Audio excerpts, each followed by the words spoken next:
Good morning. This is Liz from Augusta, Operations Manager and boots on the ground people making it happen here in Bellingham, Washington. And I have someone special here today that I'd love for you to meet that you have not heard from yet, but he's a veteran of Augusta. So welcome, Brad DRAAYER. Thank you. So tell us when you first came. Let's see, I first came, I guess it's a little bit over 2 years now. So September was 2 years. And how did you hear about us? Was it a Craigslist ad?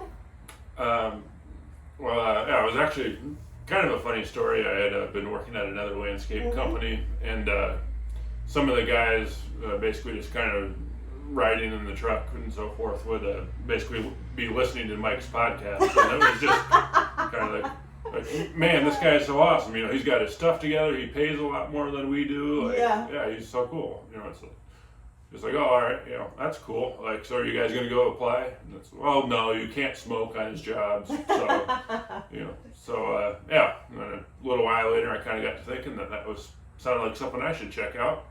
And, not sure. I may have seen an ad for you guys then, or I'm not sure if I just reached out.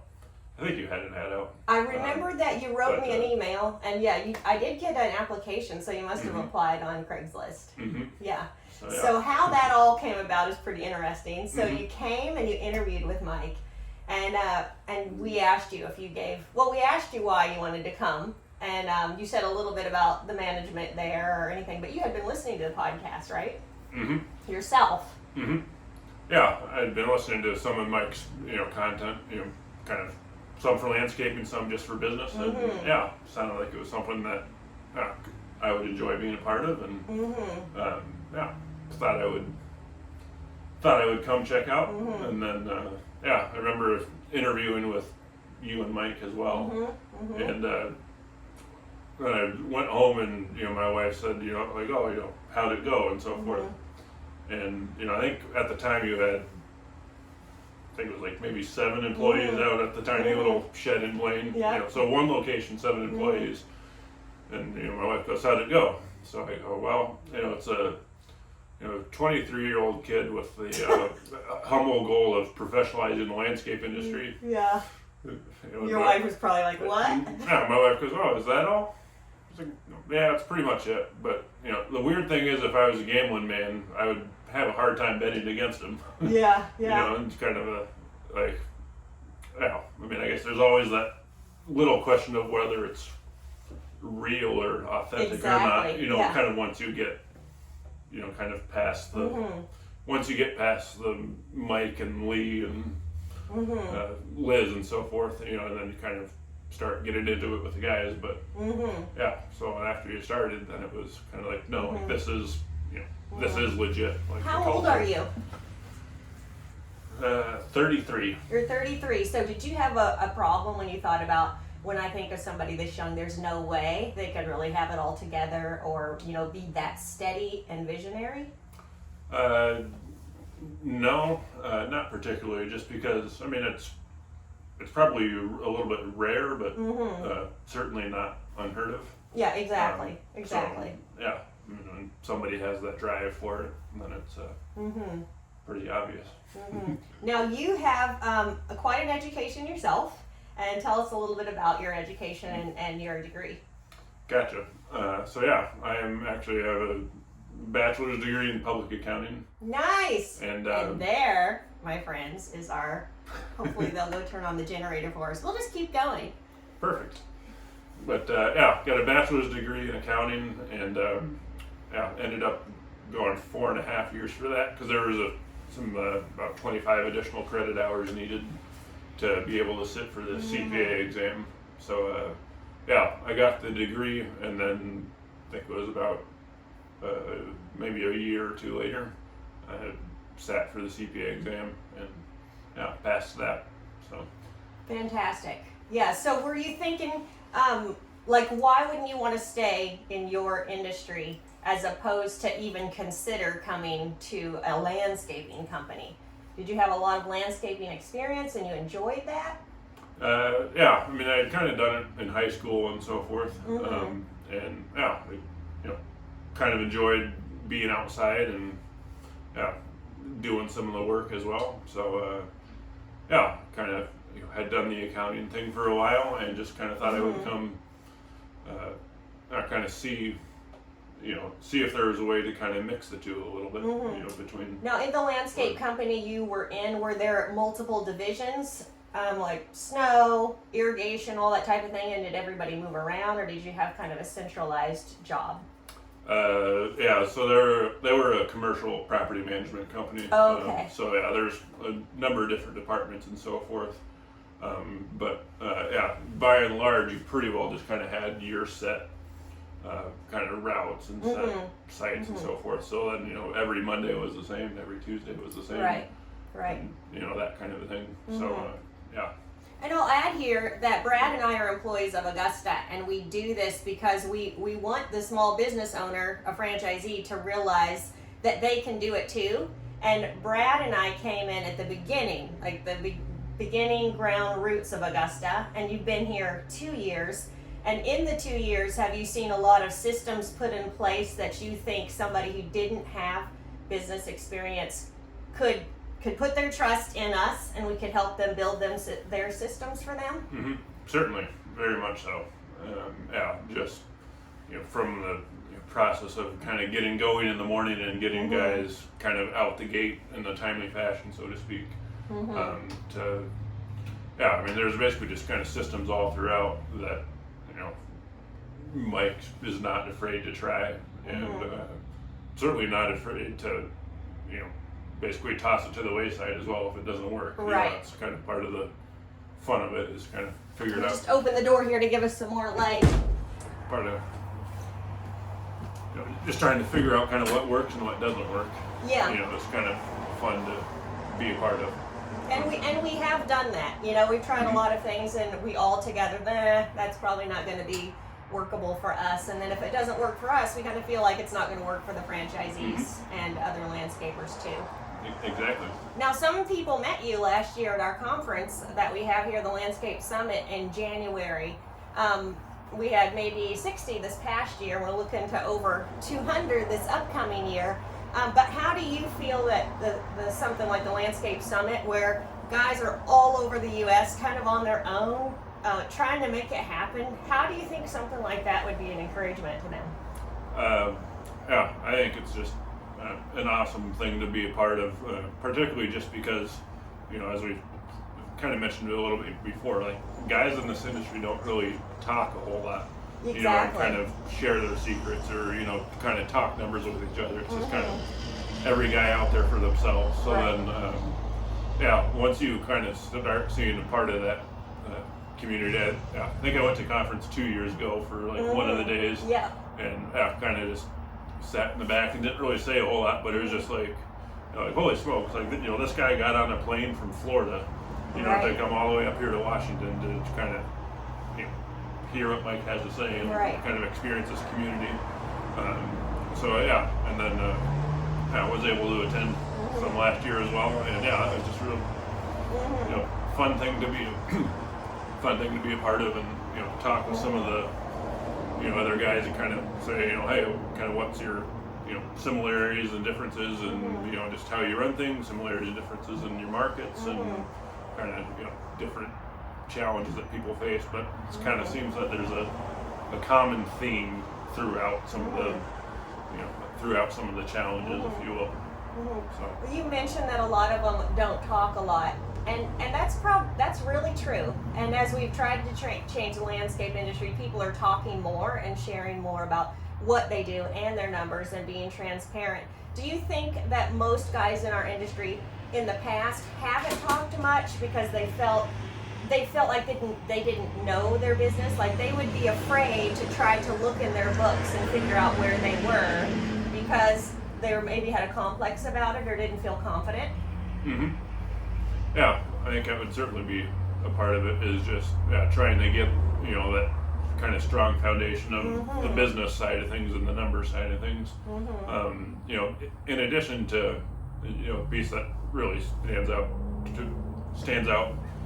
to me as well, just with Mike's approach to it and so forth, is it just like Mike, like, why are you putting all this out there? Like, so like your competition can like, exactly. kind of, know how we do things, and like, aren't you worried that you're kind of giving away the, secret sauce, and if you will. And I remember the first time I had sort of said something like that to Mike, it was just kind of like, well, no, like, if you do a good job, like, your piece of the pie is going to be big enough.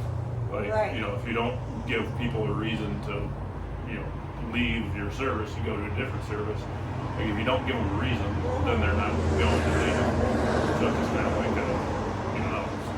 for the good of everybody, like, just do a quality job. And, your piece of the pie will always be big enough. Right. I'm going to shut the door now. So, don't you think that is so rare for somebody to be so open about their secrets and things? And even, around here, we're very transparent and help our own landscapers in our own area that we don't even call competition. Like, if the goal is to change the landscape industry, they hear all the content also, right? Mm-hmm. And so seeing Mike respond to some of that has been interesting. And how, like, our attitude is really, there is no competition, right? If you're always thinking to try to get better, then why would you even look around yourself to see what everybody else is doing? You're leading the pack, right? There's nobody around you. Mm-hmm. Yeah, so let's go back to the very beginning, which really speaks highly of Mike, and then how much he valued having you on because we had offered you a job. So when we offered you a job, you gave your 2 weeks notice, I believe, but because everything is out in the open and said, it immediately got Brad into an awkward position, which we had to deal with immediately. So somebody actually heard on the podcast something Mike said that you had maybe mentioned, like, you weren't crazy about how the management was handling things or something. Mm-hmm. But if anybody would know that he had just given his 2 week notice where he worked and they listened to the content, they heard that. Mm-hmm. And so tell me what happened when you went to work the next day. That was kind of a interesting one, certainly. And certainly at that point, where I think Mike was doing a podcast where he was kind of saying, like, hey, now that, we're after Labor Day, like, it's, easy to just kind of go on cruise control, but kind of don't go on cruise control. And, oh, by the way, you can find some good people out there as well. If we were planning on kind of moving the shop and kind of a few different things going on that winter. So there's a little bit of a need for some hiring. So, Mike was kind of in that vein and said, oh, and I just hired these two guys, as well. And, and, Brad was, maybe, had, something to be like a little bit desired from management or something along those lines. And I hadn't heard the podcast yet because it was, I think Mike was recording over Labor Day weekend. Okay. So on that Tuesday, I think it was, after Labor Day, I show up for work, and, my boss, I don't even get into the shop. He comes out to the car to meet me, and it was just kind of a, like, if you're going to be talking bad about the company, then you can just go now. Like, I don't see the point in you working today. And you're like, what? And I'm just trying to, like, I have no idea what in the world he's talking about. So, that was kind of an interesting way to leave things a little bit. Right. And that's where we find out, here we are out with all but then, so I think one of the guys that I work with then texted me, something about the podcast and so forth. So, because he had already heard it. So I went home and listened to it, and called Mike and all that, and I mean, it all ended up working out. Think I may have gone golfing that day, and then after letting you and Mike know, then I think Mike was kind of like, super sorry that happened. Apologized profusely to me, apologized to my former boss, and saying, hey, there's no ill will there, and kind of that whole thing. So I think I might have gone golfing that day, and then started basically the next day for Augusta. Yeah, because I remember Brad called, and I texted Mike, and I'm like, hey, what did you say about Brad's work? And he's like, nothing, I don't think. He's like, just a minute, let me go back. And he's like, I said his name. So he said they put 2 and 2 together. So immediately he was calling them, I'm really sorry, like, I didn't mean to reflect badly on you. He never said any of their names, but they put 2 and 2 together. So nobody else would really know in our county except those people immediately affected. But we realized then that, like, when you make a decision to put yourself out there, like Mike has done, and give everything free, you're going to be criticized. But our hope is that the vast amount of people that can be helped matter more. Yeah. So all we can do is we apologize, and he tries not to offend. And I'd kind of forgotten about that one. So that is how it began when Brad came here, and now you're kind of our treatment guy. So you're training people now, because as you guys know, we've moved Josh out of the field, and Josh and Brad did treatments. And so Austin and Brad have been doing treatments, and then Brad is trying to get a few other people trained up this fall so that next spring we'll have somebody else besides Brad to have to do all the treatments himself. So how has it been for you, like taking on more projects and leading people? Has that helped you in your role here? Yeah, it's certainly fun to be a part of, and fun to watch guys grow, and and certainly just kind of learn from each other, as well. Just thinking like kind of Ben has quite an extensive plant knowledge. He was the reason I hired this year, and Caleb is a bit more kind of mechanically inclined than some of the other folks that we've had previously as well. So it's kind of fun just to kind of train them and say, kind of, hey, this is kind of how we do things, if you will, and kind of teach that quality of work. But then at the same time, I'm still learning from them as well, just kind of with their different skill sets. And so it's certainly fun to just kind of get into projects that you kind of know how it's supposed to go, but you may not have always done tons of it before, kind of scenario. So it's kind of fun to try and put yourself in some of those kind of uncomfortable spots, or kind of out of your comfort zone. That kind of force you to grow a bit, and then and also having the support from you and Lee and Brandon in the office, as well as that's certainly a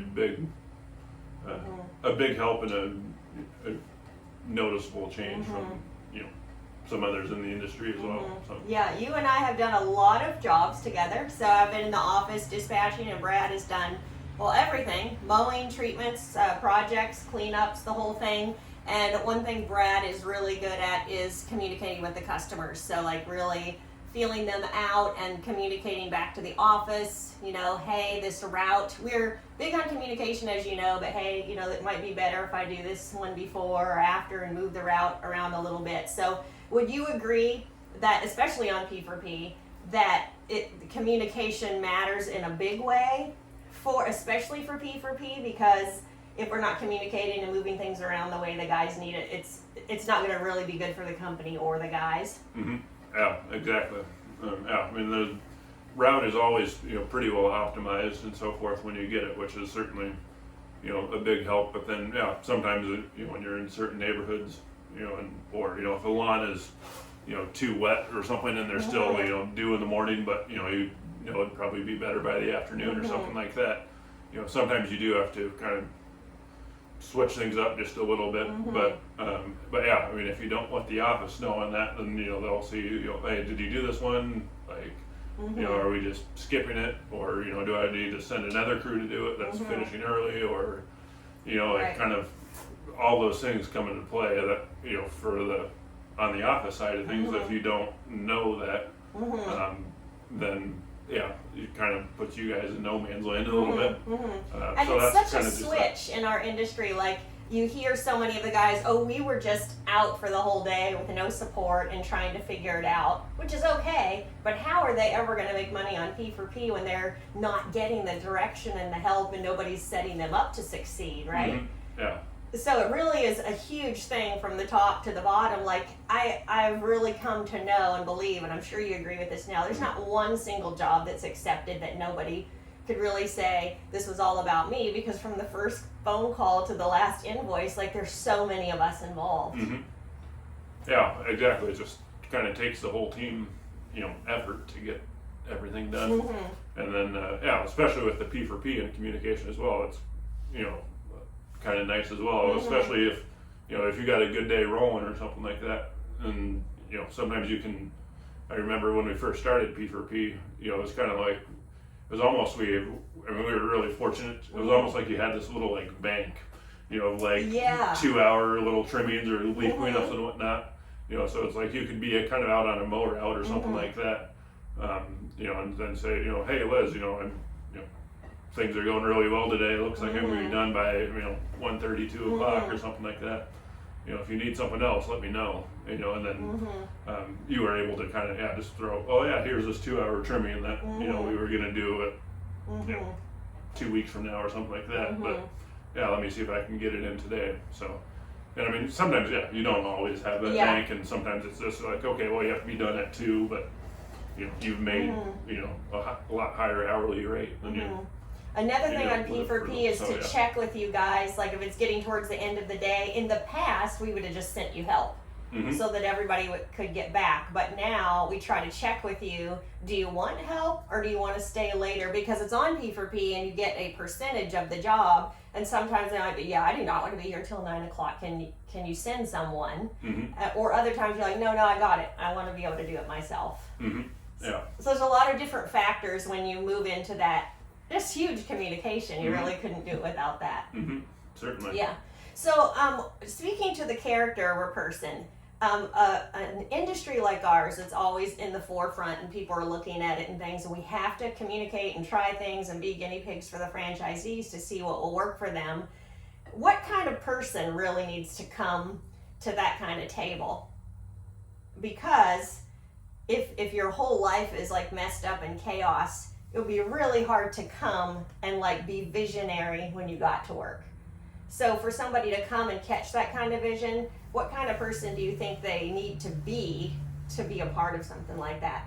I would certainly say somebody that has, you know, kind of a little bit of drive and able to kind of set some goals. And that was one of the parts I know that you know, when it first came to Augusta, that, you know, there's be kind of a, you know, in one of our weekly meetings, basically once a month, you know, Mike would have us kind of basically write down some goals for the month. You know, whether it was, you know, I want to get 2 new customers, or, you know, I want to learn how to, you know, use a star blade for edging, or, you know, some new piece of equipment or something like that.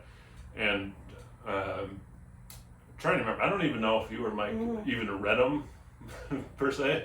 I think it was more just for you, like you kind of made sure that, you know, something was written down. And then I think we did, because I think I remember saying, he asked us like a month later, did any of you reach your goals? And then the next month, exactly, just kind of like, how did you do on your goals last month? And then, you know, what's your goal for this month? Right. And not like it was a big like hold you to it kind of a thing. You're like, oh, you didn't reach your goal. Your own like, personal thing. Yeah, it was just kind of like, no, like you need to have something written down as a goal for the month. So I forgot about that. That's cool. Yeah, we've done a lot of different things like that. I've kind of exactly. Yeah. So your mind is very analytical because you're a numbers guy. And for those of you who are, and you get your head so wrapped around all the numbers and things, Brad can figure out when he leaves in the morning how much he's going to make, how long he needs to work, and all of that. And you mentioned something the other day that was really good. You said that you actually have been able to track since you started P4P what you would have made before and what you made on P4P every check, or every month, you said. Yeah. So when somebody's like Brad, they're always thinking. Do you find that frustrating sometimes when you get in the middle of jobs and things aren't going as planned, and now you're like, you know, subtracting as the day goes on? Because I'm sure there's other guys just like you. Yeah, I don't know if I go, you know, quite that far to kind of, you know, like really, you know, try and bring you down, so to speak, when things aren't going well. But I mean, I have, certainly done that calculation before. Like, oh, okay, you know, I'm budgeted, you know, for 7 hours and 12 minutes of, you know, budgeted time or whatever on my route on service side of pilot. So, okay, 7 hours times, you know, our billing rate, and then, you know, our percentage is 33%. So yeah, just kind of doing that math and trying to, kind of figure out what the, end of the day earnings Yeah. are for you is, I don't know, something that just, which is very like, different for someone not- else. Because like I've had people like, I remember Eliza saying, man, I'm really surprised my check is so low. Like I was training people and so then, so you would remember this, like, okay, I got this much more for training, but we had these yellow slips, so that much would have been subtracted. And like you're thinking like that about how much would have probably been taken out, Yeah, exactly. But the thing is, like, when you talk about kind of I remember Mike talking about one of the goals for P4P is that, it kind of matches the employee's pay to how the company is Exactly. doing. That's true. And that, basically when the company does better, the employee does better. Yeah. And kind of even like looking back at this year and so forth, like I could kind of see where, there was maybe a little bit of a, maybe not a dip per se, but kind of like in the June-ish Well, we all dipped. time frame, and so a little bit, and then you kind of look back at what was going on, we had, we had kind of We were training like 4 people. yeah, I think. a couple of new hires from March didn't work out that well, so then we kind of had some other, I guess the hiring and training period kind of got extended a little bit, and we bought some mowers. Yeah, and then even once people were trained, we still had a lot of basically 2-person routes and so forth.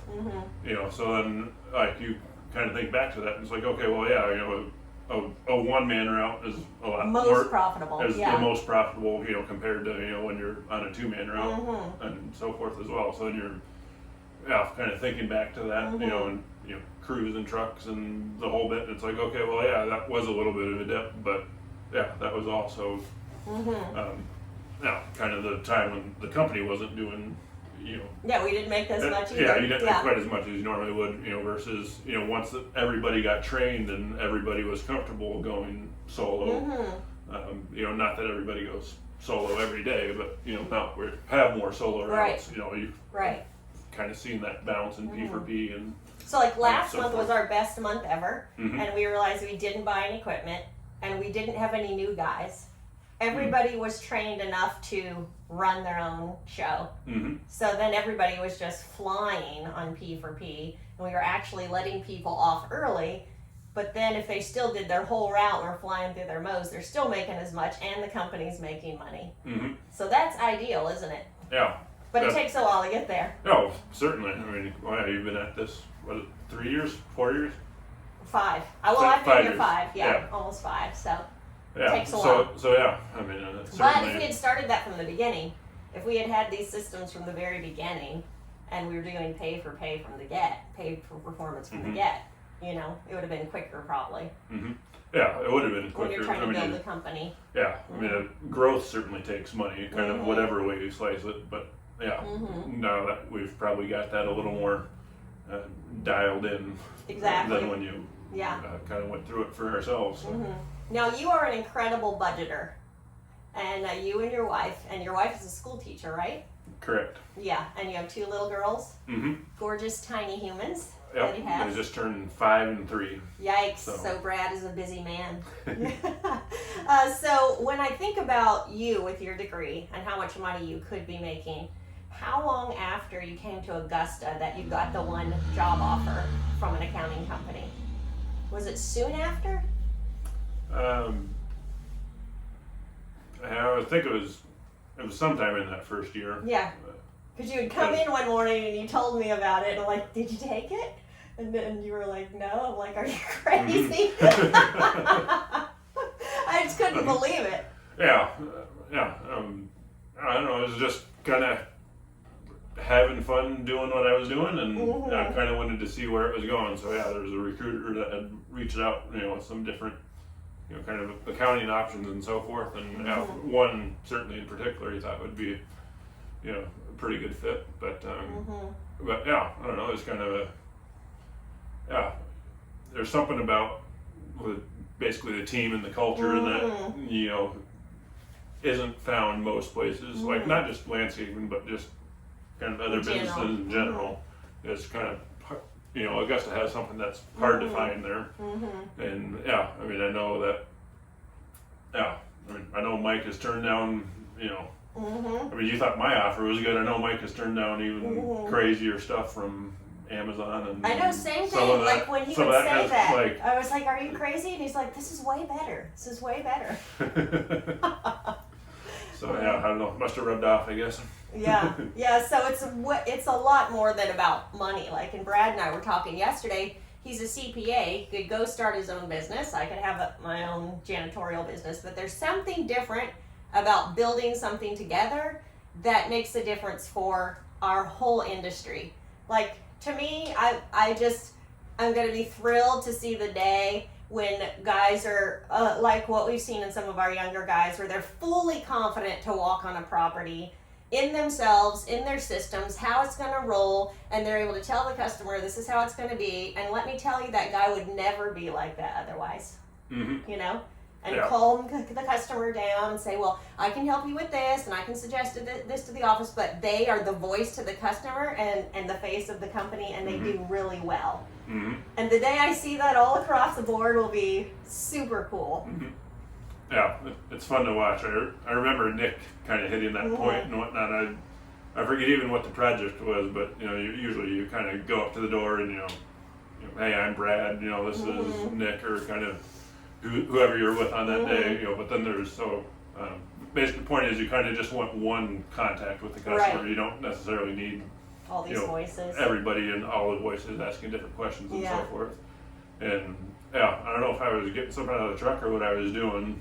But anyway, I think the customer had come out and Nick just went right over and engaged, and it was just kind of like, all right, like Nick's running the show on this job, like Isn't that awesome? It's just fun to watch, and then just be able to kind of come back and be like, all right, like Nick is good, like Nick's ready to roll. And then you fail so much. So I think it might have been that one. Like, we end up having to come back and have some powwows because Nick would get so worked up about how it was going and what needed to happen, and we're like, whoa.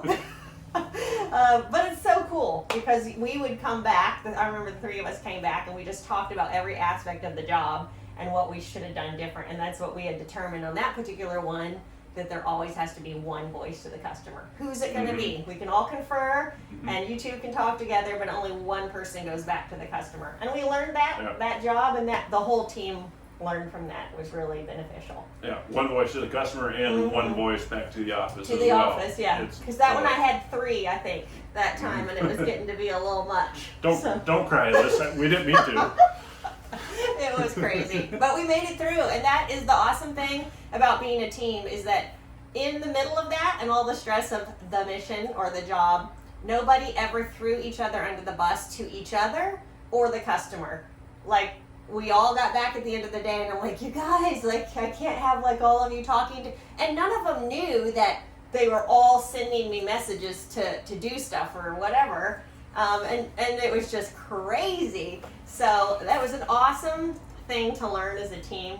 All of that stuff has made us a better team, I think. Certainly. To deal with difficulty together. So I mentioned that you're a good budgeter. So how do you and your wife make it work? Like, you're moving forward, you have your goals for the future, but to get there you have to be pretty careful. And is that because you run the numbers on everything? Yeah, a little bit. Is your wife a lot like you? Certainly. I still do the numbers, but my wife certainly she gets it. Gets it and wants to know the numbers and kind of all that as well. So it's as I said, everybody has to make kind of some sacrifices a little bit. In different ways, whether that be financial or just kind of working on themselves or cutting out kind of the bad drags in their life, so to speak, or something like that. There's certainly kind of a commitment to help build it, if you will. But I don't know. I guess fortunately, I did work in accounting for about 5 years or so after the degree, as well. But so it is something you could do on the side in the winter, right? You could build some clients. Potentially. Yeah, because we're a little bit slower in the winter, but it's something that you have, at least in your back pocket, that you could do on the side. Yeah, potentially. Yeah. We'll just kind of see how things go a little bit. But yeah, it's balancing act. Yeah, it is. So I have appreciated working with you, learning and growing together. Is there anything that you would want to share to landscapers in general, or our industry in general, or people who would be thinking of becoming a franchisee? Yeah, basically just do it and just start. I think that's kind of one of the things that is, can be a pretty paralyzing thing. Is just kind of fear of the unknown, and there's, I forget who said it, but there's quotes out there about basically kind of a don't hope for a great decision tomorrow when you can make a good one today. Yeah, it's true. Or, just kind of like basically just start somewhere and, kind of take the initiative, take the first step and kind of see. So if somebody's been listening to the podcast for a long, long time, right, because they're not sure they want to make a 10-year commitment to Augusta. Like, you've been here and you've seen how a command works, and Lonnie over there and everybody. Do you think that if they had the confidence to take that little jump and have the call with Mike and figure out if it was something right for them, that they would be well taken care of and supported? Oh, certainly. Yeah, I mean, as you said, kind of put in the work to kind of know what works and what doesn't. And I mean, the piece that stands out to me too,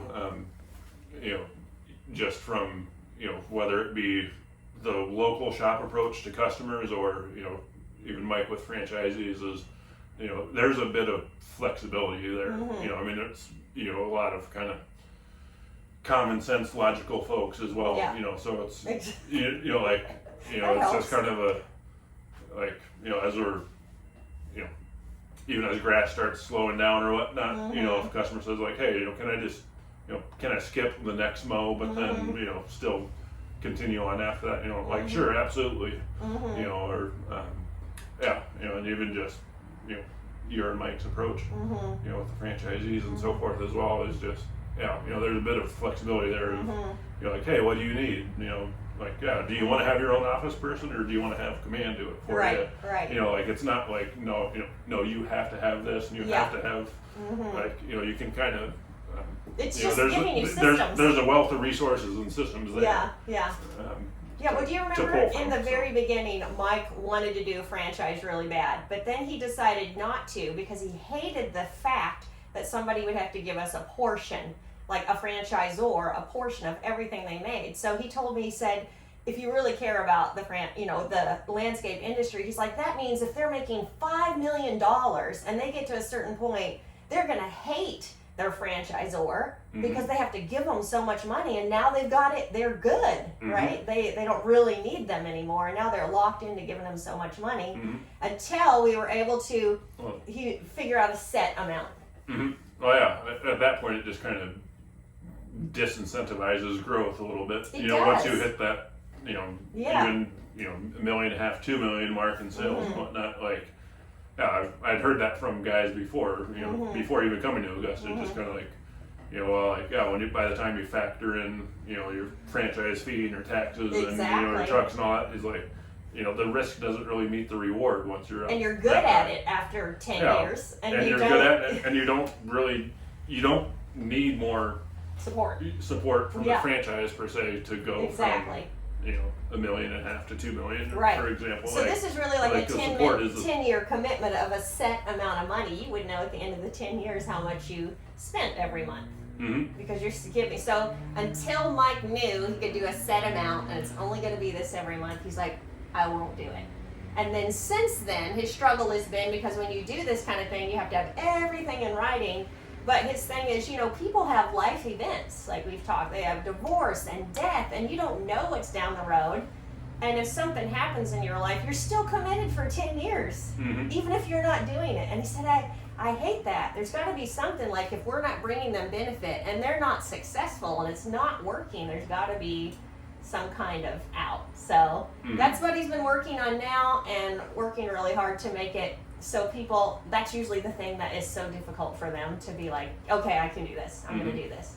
Because everything else they want to do, like, they know they need it. Yeah, exactly. I mean, talk about being, like I said, common sense and logical people and so forth as well. Like, yeah, I mean, that's just kind of one of those things that life happens, right? And yeah, sometimes you have to be reasonable and just kind of work through things a bit. Exactly. So Yeah. Anything else you want to share? Yeah. Just start. Be brave. Just go for it. Just take the first step. Yeah. And that, it'll be fun to see how far that takes you. Yeah. So I thank you for your time today. And if you guys want to check the links below, you can find out more about the podcast or schedule a call with Mike if you're interested in maybe seeing if a franchise would work for you. The best way to vet us and to know is to go back a year or two and just watch a ton of podcasts and just decide. Maybe it's not something for you, or maybe this is just the thing you've been looking for, and we could team up with you to make something great. So thank you, Brad. And come vet us at the conference in Yeah. January. That'll help as well, right? Yes, that's right. We want to meet you. Okay, you have a great day, Brad. Thank you. You as well.